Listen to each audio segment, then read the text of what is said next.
हाँ हाँ बेटा, मुझे पता है कि आपका जैसे जैसे सीए इंटर जनवरी 26 का अटेम्प्ट पास आ रहा है, आपका डर बढ़ता जा रहा है, दिलों की धड़कनें बढ़ती जा रही हैं, पढ़ाई में मन नहीं लग रहा है, नहीं समझ आ रहा है कि सर पेपर कैसा रहेगा, क्या होगा। और सबसे ज्यादा डर मुझे पता है आपको एडवांस अकाउंट्स का लगता है, क्योंकि एक तो पहला पेपर होता है हमारा एडवांस अकाउंट्स का, ऊपर से इतना लेंथी सिलेबस हो गया है न्यू स्कीम के अंदर, तो आपको नहीं लगता है कि सर ये हमसे हो पाएगा। आपको लगता है तो इतना लेंथी सिलेबस, ऊपर से पेपर टफ आ जाता है, तो सर हमारा क्या होगा, कैसे होगा। तो बहुत सारे बच्चों की लगातार क्वेरीज बनी हुई है कि सर एडवांस अकाउंट्स का जनवरी 26 का पेपर लेंदी रहेगा, इजी रहेगा, टफ रहेगा, क्या रहेगा, हमें कुछ तो बताइए, कुछ तो गाइड करिए, हमें दिलों की जो धड़कन है ना उन्हें थोड़ा थामने का मौका दीजिए, बताइए जरा क्या होगा।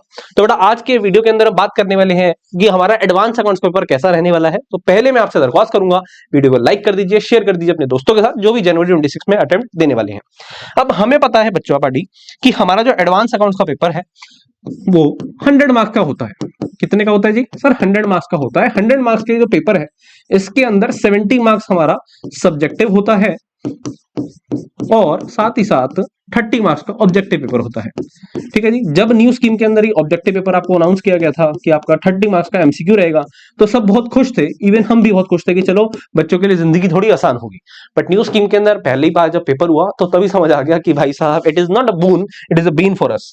और ये बेन क्यों है? क्योंकि भाई साहब ये दिक्कत क्यों देता है बच्चों को? क्योंकि देखो भाई, आप डिस्क्रिप्टिव पेपर के अंदर हम आपको क्या बोलते थे कि भाई ज्यादा कंसेप्ट नहीं पढ़ा है, कोई दिक्कत नहीं है, आप उस चैप्टर से रिलेटेड सारे के सारे मॉड्यूल के questions, RTB MTP previous year questions कर लीजिए और पेपर वहीं से आएगा। और मोर देन 95% पेपर आपका previous year attempts, RTP MTP और आईसी मॉड्यूल से ही आता है, आज भी वही आता है।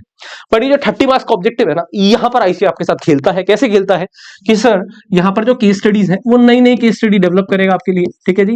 आजकल एआई का जमाना है, तो एआई के जमाने के हिसाब से यहाँ पर नई नई केस स्टडी बनाई जाती है। और इस वजह से 30 मार्क्स के जो एमसीक्यूज है ना, यहाँ पर बच्चों को बहुत बड़ा झटका लगता है कि अगर आपके कॉन्सेप्ट अच्छे से क्लियर नहीं है तो यहाँ पर आपको दिक्कत परेशानी हो सकती है। हाँ जी सर।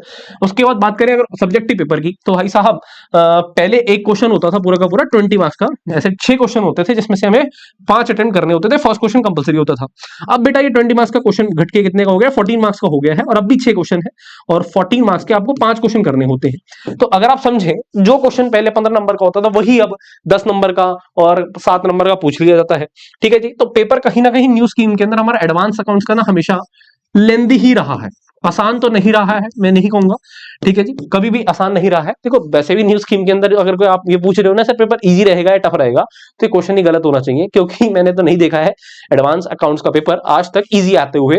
हमेशा पेपर क्या रहता है? पेपर एवरेज रहता है या फिर टफ रहता है। और एवरेज और टफ कहीं ना कहीं हमारी प्रैक्टिस पे डिपेंड करेगा, क्योंकि पेपर जो मैंने आपको बताया कि उसके हिसाब से हमेशा क्या रहा है, पेपर पेपर हमेशा लेंदी रहेगा। और पेपर अगर लेंदी रहेगा, पेपर टफ नहीं होता है बेटा।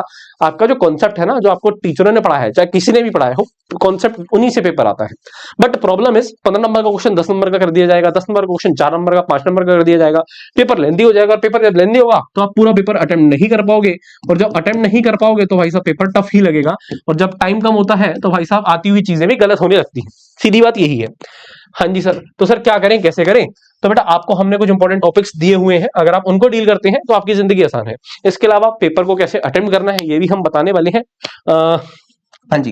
पेपर को अटेम्प्ट करने की वैसे मैंने कई बार वीडियो बनाई है। मैंने आपको हमेशा कहा है कि पेपर जब आप मॉक टेस्ट भी दे रहे हो ना, इन चीजों को अप्लाई करिए कि आपको सबसे पहले केस स्टडी नहीं करनी होती है और आपको सबसे एंड में केस स्टडी एमसीक्यू नहीं करने होते हैं। आपको स्टार्टिंग के अंदर आपको, क्योंकि 15 मिनट रीडिंग टाइम मिलता है, उस 15 मिनट के अंदर आपको डिसाइड करना है कि इनमें से ये जो डिस्क्रिप्टिव पेपर है इनमें से कौन से आपको क्वेश्चन करने हैं। पहले उनको क्वेश्चन को करिए, एक आधा 2 क्वेश्चन करने के बाद फिर एमसीक्यूज पे आपको जाना है, वो फिर एमसीक्यू अटेम्प्ट करने हैं। उसके बाद बचा हुआ डिस्क्रिप्टिव पेपर करना है। स्टार्टिंग में करोगे तो भाई साहब जो शुरू में 15 मिनट रीडिंग टाइम मिला था वो खराब होगा, एंड में करोगे तो भाई साहब टाइम नहीं मिलेगा और गलती होने के चांसेस बढ़ जाएंगे। तो बीच में अटेम्प्ट करनी होते हैं एमसीक्यूज। हाँ जी सर। इसके अलावा अगर मैं बात करूं आपसे कि सर अगर पेपर लेंथी रहेगा तो हम क्या कर सकते हैं, देखो भाई सीधी सीधी बात है। आपको कई बार बताई गई ये चीजें कि आपको ये 4 चीजें करनी है: कंसेप्ट, प्रैक्टिस, टेस्ट और रिवीजन। अब अगर आप इन चीजों को फॉलो कर रहे हैं तब तो कोई दिक्कत परेशानी नहीं आएगी, और नहीं कर रहे हैं तो दिक्कत आएगी। भाई कंसेप्ट आपको पता है कि हर एक बच्चा ना हर समय कंसेप्ट में लगा रहता है, बट कंसेप्ट अंडरस्टैंडिंग तब भी आपकी अच्छे से बिल्ड नहीं होती। तो कंसेप्ट अंडरस्टैंडिंग बहुत अच्छे से क्लियर होनी चाहिए, एमसीक्यू के लिए भी बहुत ज्यादा जरूरी है।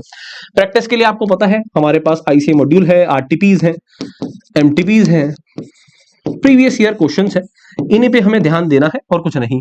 टेस्ट आपको देखो, वैसे तो मैं आपको कहता हूं कि पेपर से पहले at least 3 to 5 full course test देके जाने हैं। फुल कोर्स टेस्ट जो आपको चेक करके मिले हो किसी एक्सपर्ट फैकल्टी से, ऐसा नहीं है खुद से दिए और खुद से चेक कर लिए, और टाइमली बेसिस पे रिवीजन करते रहिए। सर ये ठीक आता है सर, इसके अलावा आप देखो अब जब भी पेपर लेंदी होगा ना, तो आपको देखो हमें पता है कि हमारे जो सिलेबस है वो भी बहुत सारा है। जैसे कि हमें पता है कि हमारे अकाउंटिंग स्टैंडर्ड की बात करें तो लगभग 27 अकाउंटिंग स्टैंडर्ड है, और उसके अलावा टोटल अगर मैं चैप्टर की बात करूं अराउंड 35 चैप्टर बैठते हैं, सारे छोटे बड़े चैप्टर मिला करके। ठीक है जी, अब 35 चैप्टर 35 चैप्टर्स के अंदर, इसके अंदर देखो भाई हमें ये तो पता है कि मॉड्यूल 3 के जो 7-8 चैप्टर हैं उनके अंदर से हमें क्वेश्चन मिल जाएंगे। जो मॉड्यूल 3 के हमारे चैप्टर्स हैं उसके अंदर से हमें शॉर्ट क्वेश्चन मिल जाएंगे। बट ये जो 27 अकाउंटिंग स्टैंडर्ड है, मैं कहूं इसमें से 3 आप कंसोलिडेशन के हटा दीजिए, तो 24 अकाउंटिंग स्टैंडर्ड में से कौन से अकाउंटिंग स्टैंडर्ड से क्वेश्चन आएगा, कि ना आप बता सकते हैं ना मैं बता सकता हूं, हम सिर्फ एक गेस कर सकते हैं।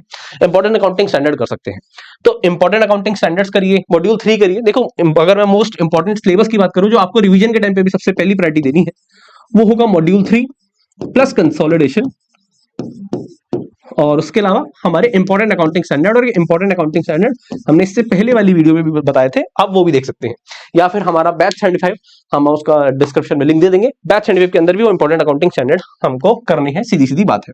इसके अलावा सर आप हमारी किस तरीके से मदद कर सकते हैं, तो बेटा हम आपकी मदद करने के लिए 10th of December को लेके आ रहे हैं क्या बेटा जी, एक marathon session for advance accounts. इस मैराथन के अंदर हम module 3 consolidation important accounting standard के क्वेश्चन करने वाले हैं, कंसेप्ट रिवाइज करने वाले हैं। तो ये मैराथन 10th of December को होने वाली है, मॉर्निंग के अंदर 10 o'clock।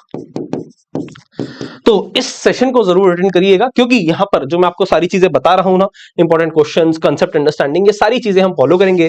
और ये 10th दिसंबर को जो मैराथन होने वाली है, ये आपकी जिंदगी बदल सकती है, आपके नंबर बढ़ा सकती है। तो मैं इसलिए कहूंगा कि भाई साहब नोटिफिकेशन जाके सेट कर लीजिए, 10th of December को मिलेंगे मॉर्निंग में इस मैराथन के साथ। बाकी पढ़ते रहिए, टेस्ट देते रहिए, सबसे ज्यादा जरूरी आपको पता होना चाहिए अभी आखिरी समय के हिसाब से टेस्ट और रिवीजन है। अगर आपका 80% सिलेबस भी हो गया है तो मोर देन इनफ है, उससे ज्यादा करने की जरूरत नहीं है, उससे हम अच्छे नंबर से पास हो सकते हैं। तो आपका फोकस होना चाहिए इस समय प्रैक्टिस, टेस्ट, रिवीजन पे। नया पढ़ने पे फोकस मत करिएगा सिर्फ और सिर्फ, क्योंकि अब सिर्फ मुश्किल से 1 महीना भी नहीं रह गया है। तो इन चीजों पे ध्यान दीजिए, और बाकी मैराथन अटेंड करिए हमारे साथ, तो आपका बहुत मजा आएगा। आपको उस मैराथन सेशन के अंदर इंपॉर्टेंट क्वेश्चंस आपको मिल जाएंगे जो पेपर में आने की संभावना है। और लास्ट मैराथन भी उठा के देखोगे तो आपको देखने को मिलेगा कि वहां से हमें बहुत सारे क्वेश्चन देखने को मिले थे बच्चों को, जो उन्हें बहुत हेल्प करी थी इन मैराथन सेशन में। ठीक है जी, तो मिलते हैं मैराथन सेशन में, तब तक के लिए good bye, all the best, bye bye, take care, जय श्री राम, थैंक यू।